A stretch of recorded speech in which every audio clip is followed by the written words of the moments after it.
How do we talk with children and youth about their vulnerability to climate change?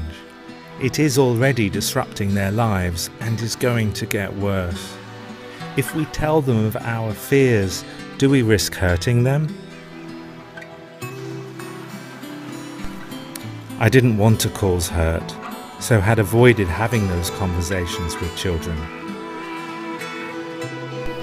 But then I met teachers Joel and Simona and their 13-year-old son Oskar. I met them while working in Bali for a year.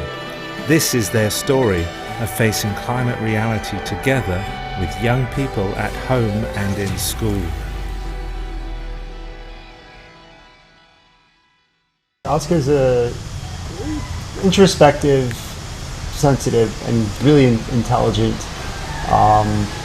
Loves stories, loves to read on his own, and just really likes to join conversations with everybody. So if we're talking to people or just with each other, he'll jump in and want to be a part of that. He'll want to know what we're talking about. He'll want the context of what we're talking about. So, and he's always been that way.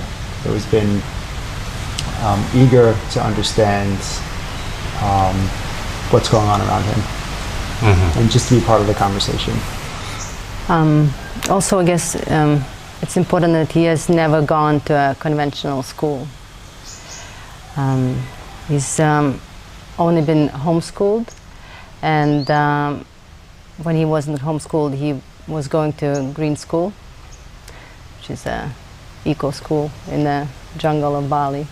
He was allowed to learn what he wanted most of the time, to follow his interests. We came to Bali because we wanted Oskar to go to Green School. He was being homeschooled before we came here, and we thought it would be great for him to be learning with other people. We have this routine of going to the beach. It's the time where we catch up as a family. We talk about how our day went, and get to move. Being at the beach, you feel like you can look at the horizon and move around freely, and it's a little bit cooler. And we actually somehow, being at the beach, we almost always end up having some kind of philosophical conversations. We were walking on the beach, and I was talking to Joel, and it was actually just the beginning of the rainy season. So a lot of plastic garbage was washing down the little sewage Onto the rivers streams and then back up onto the beach. that go into the water. So the beach was really dirty, and Oskar ran ahead, and he was sitting on the rocks on the beach and looking at the sunset. And as we walked up, I saw that he was crying, and so I hugged him, and I asked him why he was crying. And he said he cried because he had no future. He said that he may not live to be as old as we are, or have children, or even if he lived, what kind of life would it be? I talked to him, and I said that it was okay to be sad, and that I could not tell him that it would be otherwise. Nobody could promise that. I think it was that weekend when I was online, and I wasn't particularly looking for anything, but I came across Deep Adaptation. And I think I must have just read the beginning of this. I don't even know what the context was of finding Deep Adaptation, but I started to read it, and it seemed to me exactly what Simona had been talking about. As though, here's something that's talking about climate change in the way that you've been talking about it.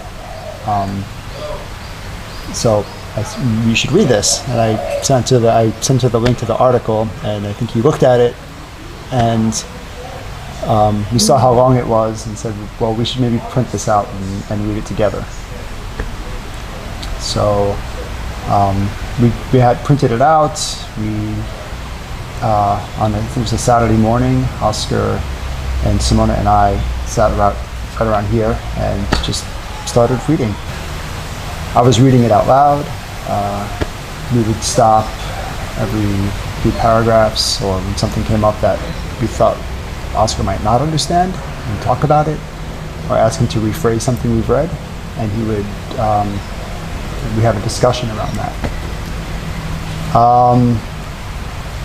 As we were reading it, he became, I think he became more animated in his thinking, and he showed that through his physical. Like, he was up, moving around, twirling his stick around, thinking, and so I felt like he was already feeling motivated to do something about what he was hearing, and not so much to say like to do something about climate change, but to start doing something and living in a way that's going to prepare him for the kind of future he might be living in. If you feel like you really want to do something, what is it you want to do? And he said, I want to tell people about it. And so we thought, well, what would be the most effective way for you to tell people about it? And so he thought that maybe he could do a speech at school, at the assembly. But then to prepare it, he would have to have time and help. And then they came up with the idea of him doing a quest project, because that is a project that middle schoolers do at the end of the middle school. So they do a research project and then they present in front of the whole school. And the teachers said that it was too early for him to do a quest, because it takes a lot of time to prepare, and then he has to. Well, he's in grade 7, yes, and it's for grade 8. That's quest projects are for grade 8. Yes, so he was basically told no, but then he wrote another email to the teacher, and he said, well, I would still like to do it, and is there any way I could do it? Maybe it doesn't have to be called quest. And so they had a meeting about it, and then the teachers decided that they were going to support him. I was excited to hear Oskar did not take no for an answer. Oskar's quest would be to learn how to live in the face of collapse. I asked to have a chat with him, to hear for myself. Thanks for sitting down with me to chat. Yeah. Does it feel like there's a possibility this is the future, or is it the sadness that this is likely? Yeah. Yeah. That was the sadness. I also thought how much animals would be extinct by then. I mean, there probably wouldn't be that much left. Mm-hmm. Yeah, so fear about, sadness about what's happening in the world, and then how you'll live in that future. I want to do gardening and learn survival skills that might be useful in a collapse situation. Right. So you're less dependent on the supermarket. Yeah. Right. I kind of wanted to do something about it. And me and my parents came up with an idea to do like a presentation so that we can let other people know maybe what I think.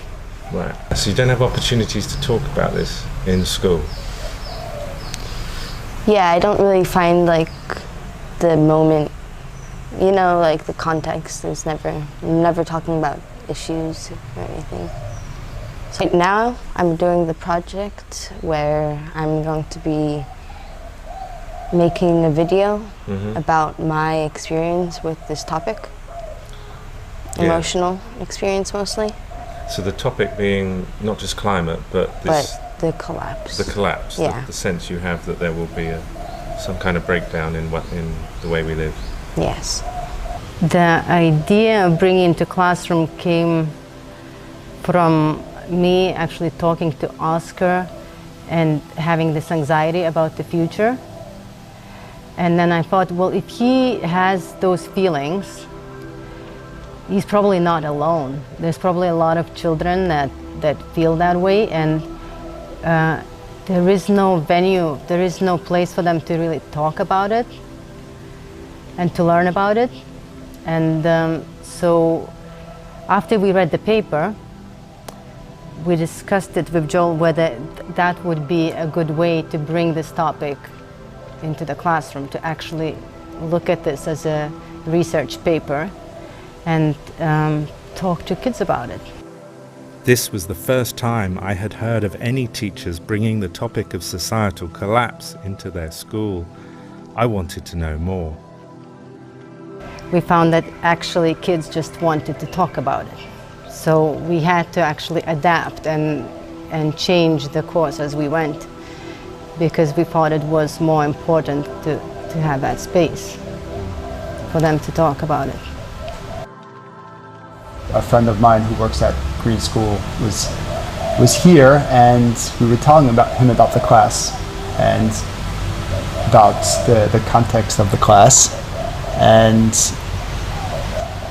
yes, his wife, she said, oh, it's very interesting because we went to this dinner where we met this professor from England who wrote a paper on this topic.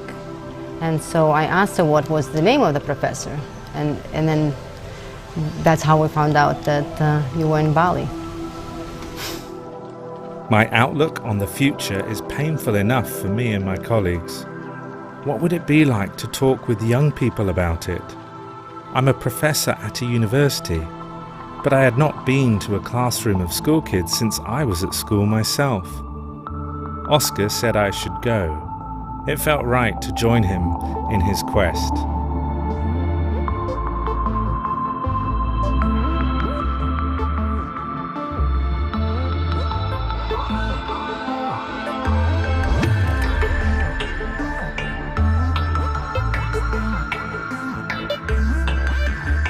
Joining the circle on the floor, I asked the students whether they thought it was a good idea for their teacher Joel to have brought my rather difficult paper to their class.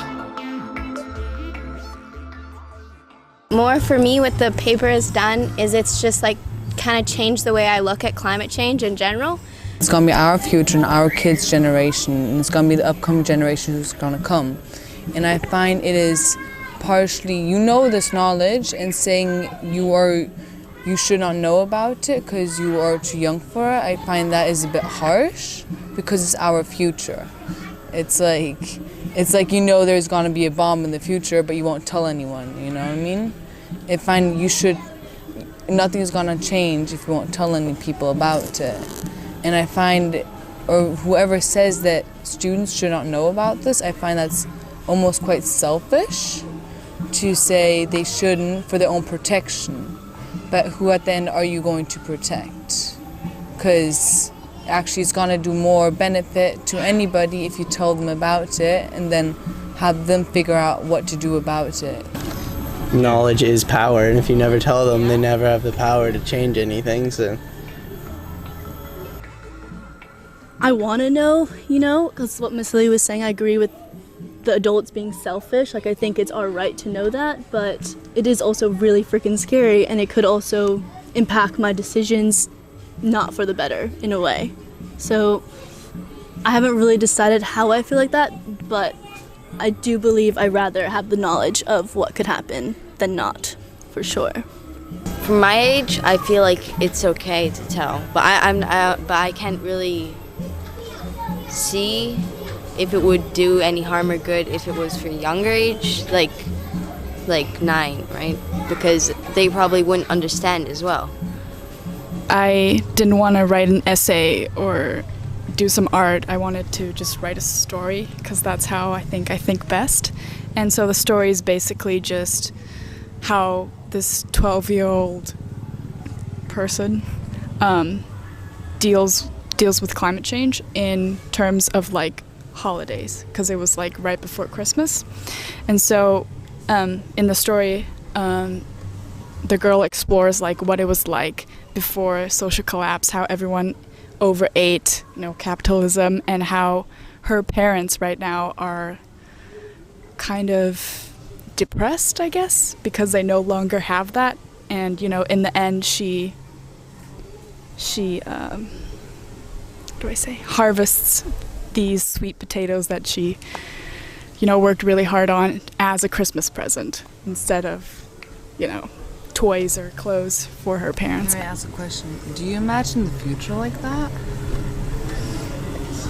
I guess so. Yeah. And if you grow up your whole life imagining and being told and actually participating in like having things makes me happy, and that kind of mindset of like, and that's how I think about things, like going on a boat, having a boat makes me happy, like stuff like that, then all you're gonna do when like collapse happens or any of that is just be sad that you don't have any things and you're still in that mindset. But if you grow up knowing about this, it's not gonna be the same shock. Like I think I would have rather learned about this when I was 8 than when I was 18. Like I think that was a mistake, and it's no one's fault, but it's just like it gives you longer to sit with it, and it lets it be a bigger part of you, and it's harder to deny because it's something that's been with you since you were young. Like the values you gain when you're young stay with you your whole life. And I think by telling adults, you can already see it between the difference between adults and us. Like we're already more perceptive, right? We're more, not perceptive, but accepting of the idea, open to it. It's important to teach them about it, because also I think why a lot of people deny it is, like Nick was saying, it's like you grow up with values about like having things makes me happy, or like certain luxuries in life make me happy, and I think that's why also a lot of people deny climate change. The thing you really said was the adapting part. You know, we as humans have always learned how to adapt. And I think that what's really affected me was when you said that we will need to learn how to adapt, but even when it happens is we are going to adapt, you know? It, like, collapse will happen one way or another probably, because either it will be like organized into another, like our society will choose to say, okay, we're going to stop doing this and we're going to change to a different system, or it will like break down in its own by like losing food and stuff like that, like you wrote in your article. So I was kind of thinking also that I could do something about it. I wasn't exactly thinking about preventing it or anything. I was just thinking about like softening my fall, like, you know, instead of like it happening and then me not being like, oh damn, now what do I do? Like I should be prepared for it, like have a garden or something if it would work to have a garden. Like also have a community, have friends who, and yeah, and maybe even make a local currency. I'm talking about with my mom. For my final for this class, I designed a class to teach my peers about practical skills, as in a sense of preparing for the collapse. Make yourself better at dealing with other people socially and problem solving and dealing with crisis and stress and trauma, and kind of like training your mindset rather than training to live in the world as it is right now. Wow. And I think there's also some like kind of messed up stuff with the idea of being like, we can't tell them. Like I think that has a lot to do with like ego and guilt and kind of just like that ignorance is bliss, let's just like send it until we die kind of thing. And it's just not, I don't know, it seems wrong to me. I think it's just very important, if you introduce this, is go slowly, which I really liked about your class, was go slowly and have their discussions, their opinions. And then always, because opinions matter in this type of situation, and understanding how other people feel about this is, I find, quite important. In this way, it's like a lot about these circles, because then you also know you're not the only one. Like, that's why I value this time, because it's a time to just like dive into it, buy into everything, and talk to someone else who's has the same ideas as you. Anyone else you talk to, you always jump back to that pushback where it's like, this isn't real, this isn't like, what if it's not going to happen? Like, you can always just say that and the conversation's kind of over. I was impressed. I had no idea that we would explore so many different dimensions of anticipating collapse from climate change. I asked Oskar's parents to join me with a school counsellor and a teaching expert to reflect on what we had just heard. What do you think we can learn from what we've just done and experienced? I think what I saw, which was really unusual for me in the conversation with those young people, is the fact that they were not afraid of discussing the whole range of experience around thinking about collapse and deep adaptation. They were talking about their emotional experiences. They were talking about feeling uncertain about things. They were just as comfortable giving adults advice about the way things are as they were about looking to adults for advice. And I think that's something fundamental that is usually missing in conversations like this in schools, which is young people are taught that there's a right and wrong answer and they mustn't speak out until they've figured out what the right answer is. And I think that there aren't any right answers in this instance, and those young people helped show us some of the best ways to explore some of these issues. There's probably lots of young people who feel the same way and don't have a space to actually talk about it. A lot of the teachers that I've spoken to who say we can't bring these issues to children in secondary and in primary school, that comes down to the fact that the adults themselves are scared. They're scared of our education systems frame the teachers as the experts, and they're scared of the fact that they might be in front of the class and not know some of the answers, and that's something that needs to be addressed first of all in the ethos of the school. And some of the schools that I've worked with where they have been most effective at having difficult conversations with children, not just about climate or politics or society, but about poverty, about violence, anything like that, is where they regularly, daily, or even weekly, but preferably in every session every experience that the children have open dialogue, where children feel safe to say, I heard somebody say X, Y and Z on the news or in the playground or at home, and I don't know what that means, or I feel angry about something. And in general, we make that not okay. We have to make it okay for children to bring some of those emotions that we usually say, no, they're negative emotions, they should be avoided at all costs. The most important thing was not the information for them, but for them actually being able to share how they feel about it or what they want to do about it. Basically just having a space for them to talk about it. You need to be able to bring it to children in a way in which you're not bottling up your own fear and terror, because even if you think you're bottling it up, they know about it. They're connecting with that. So there's a big, there's the wider dialogue around teachers' well-being, teachers being supported, feeling supported, having the space for dialogue and connection as well. It's almost like, I'm thinking out loud here, but it's almost like, like well-being going into schools, you would train one teacher who would be the kind of the well-being person, and they'd go in and they'd run workshops, they'd train the teachers, and they'd help to facilitate some of that. Whereas getting every teacher on board with it in a school as like a curriculum, I don't know, it's so big in terms of practicalities. Like maybe like a system like that would work. So you'd have your core of people who go in and understand it, can facilitate at different age groups, and then can support teachers with the follow-up and parents, because you're going to have to do workshops for parents, and some parents are going to be like, no, I don't want my child to know about this. Rather than talking about climate and collapse with younger children, there's just implications for what they are taught and not taught, and the way people talk about the future or not.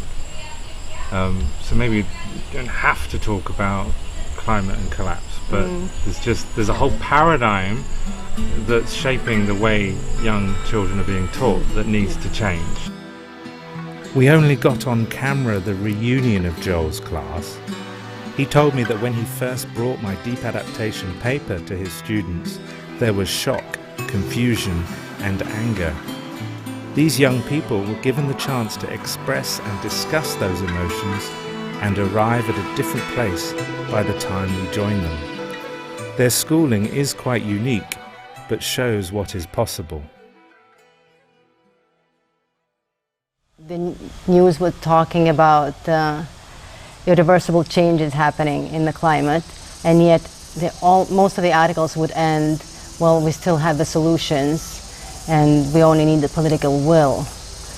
And so at some point I think I was starting to get anxious that that was not the truth. What is the real state that we are actually heading for collapse?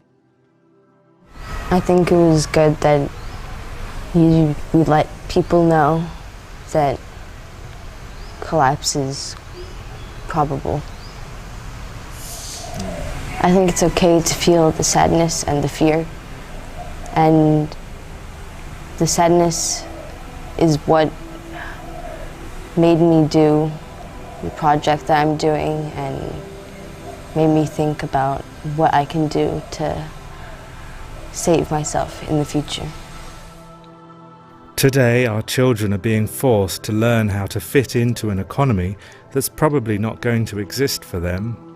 Instead, they can be helped to learn what they really want to know, given the realities they face.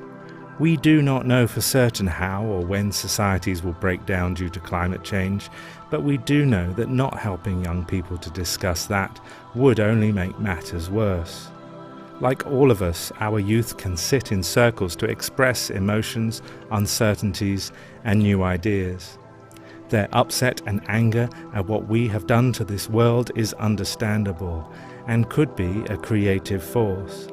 As adults, we must be ready to hold space for that and to accept that some people may not be able to forgive. But such resentments will not help them or us. Given the time to share and process their emotions, the young people I met for this film show that there is another way forward.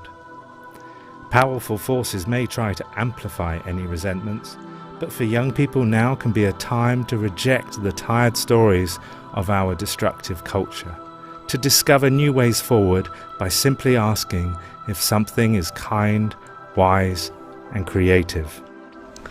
I think I don't feel that sad anymore. I just feel like acceptance, like that's probably going to be my future. And I just live how I am living now, but also I try to prepare myself for the future. Have you had conversations with friends about any of this? No, not really. They just want to hang out and have fun, or Yeah, I don't really bring it up. I don't see any moment where I can bring it up. I feel like it would kind of be weird if I bring it up just randomly. You're going to send them your video? Maybe. A few months later, I heard that Oskar's quest to make a film about deep adaptation was complete. As souls, we may have all decided to be here now at this liminal time for humanity. But as adults, we should not pretend that children today are so different to us that they will fix the future. We all have a role in collectively adapting to a changing environment. Oskar's quest was really to tell us about that. So if we've got more resources, skills and networks, then we do have more responsibility. So what are you going to do now?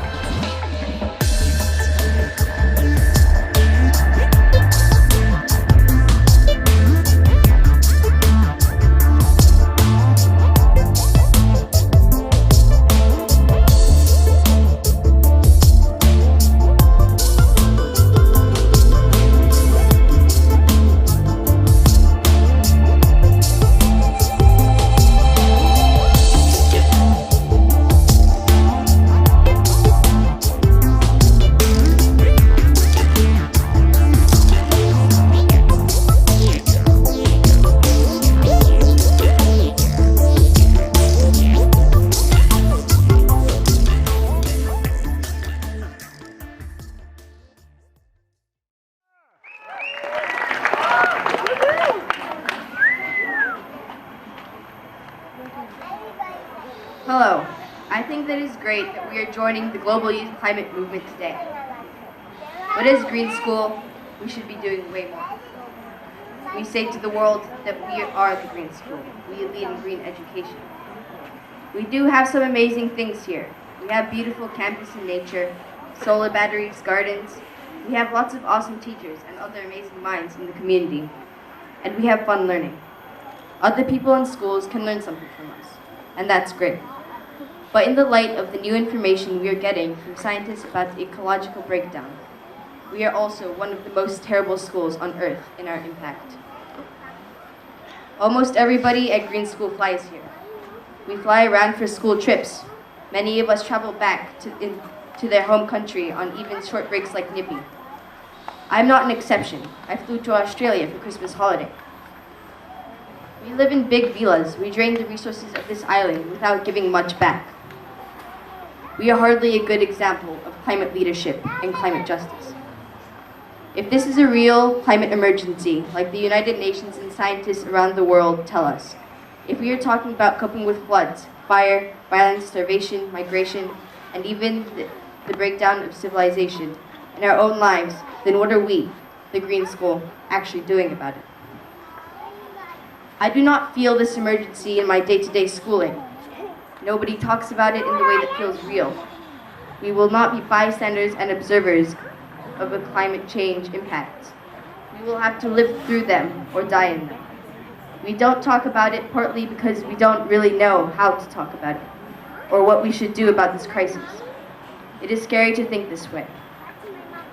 But like Greta Thunberg, who started the youth climate movement, says, it is time to panic. Because when we panic, then we will actually get up and do something real about it. The way I see it, right now, we are the problem. We are causing harm. We have to change. The school needs to change. I am not the one to tell you how. There probably isn't any easy way to do it, but to find the way, at first, we need to talk openly about it and be honest with ourselves. We need to admit where we fail and see what we can do now to make it so that we do more good than harm, and then actually do what we set out to do, or go home. Thank you, and I hope we choose to be the change.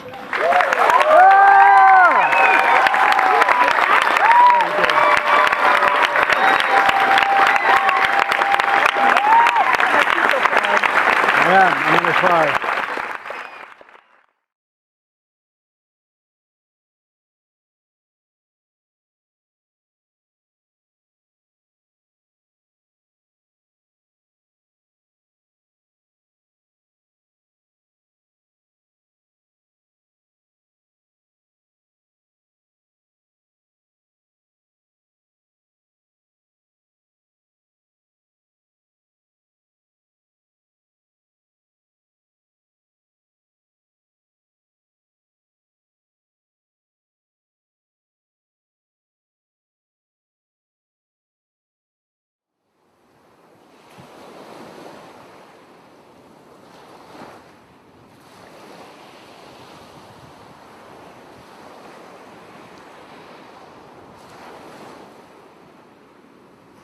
I was walking on the beach in Bali. The sand and the water was littered with trash. The ocean was warm. I thought about my future, with the climate changing so fast. Will there still be wild animals when I grow up? Will the air be so dirty that I will have to wear a gas mask? Wildlife is disappearing. Forests burn. Ice is melting. Trash is everywhere. We caused it, and everyone suffers, including us. And now we feel too small, too weak to change it. We are stuck in our own mess. I think that most of us feel that something bad is coming our way, but people don't want to talk about it, so we keep pretending everything is okay. We ignore scientists that are raising the alarm. Is this how our civilization is going to end? Are we already falling? What will our lives be like? Will we have to survive disasters, wars, disease, starvation? Big change is coming. We will fall or we will change.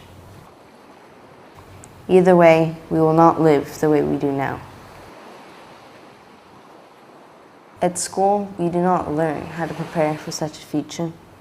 We prepare for tests, university, and jobs that separate us from the world we live in. But what I really need to learn is how I should live now in this mess we have created. What would help us survive tough times without losing our humanity? I'm not sure.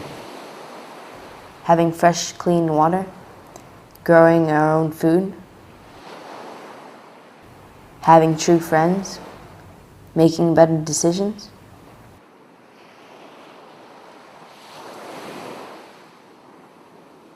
We also need to let go of things that keep trashing the places we live in. The obvious ones now are fossil fuels and most plastic we use. But there's much more we can and should do without. Can we learn how to live with less? And we should also bring back some forgotten skills, traditions, and landscapes that helped people survive difficult times in the past. We can work together to plant forests, clean up beaches and rivers, spend more time outside, get to know wild plants. We can revive old ways of having fun. I want to learn how to live better in this world. Adults should be learning this too. This kind of learning would make sense. It would also be enjoyable and make me feel stronger, more able, more hopeful. I could also have adventures and make friends and enjoy living my life.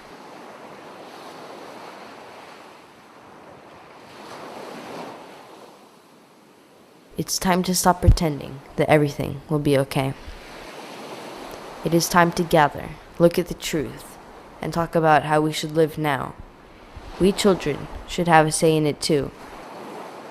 How do we lessen the harm we've done and still do? How do we prepare for our uncertain future?